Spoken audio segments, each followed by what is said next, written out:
ჯერ საბჭოთა კავშირში იყო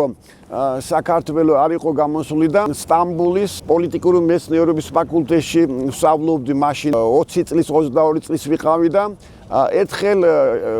სტამბოლის ზღვის პორტში მოვიდა ასეთი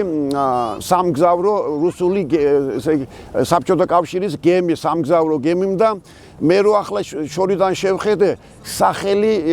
წავიკითხე აი შოთა რუსთაველი ჯერ რო არ ვიცოდი ახლა დეტალურად ვერ გავიგე შოთა რუსთაველი ვინ არის და მაგრამ რუსთაველი ქალაქელი სტამბოლელი სოფლელი ეგ ქართული რაღაცაა კი ვიგრძენი თუმცა სახელი შოთა ქართული სახელი იყო ისტორიული და იქ დიდი პოეტი იყო ეგ არ ვიცოდი ჩვენ თურქეთში ახლა საზღვარი რო ჩაკეტილი იყო და ინფორმაცია რო არ მოდიოდა აი ჩვენ როგორც ჩვენ მუსლიმანური სახელები გვქონდა ახმედი ხასანი მეჰმედი აიშე აი აქეთაც მასე გვეგონა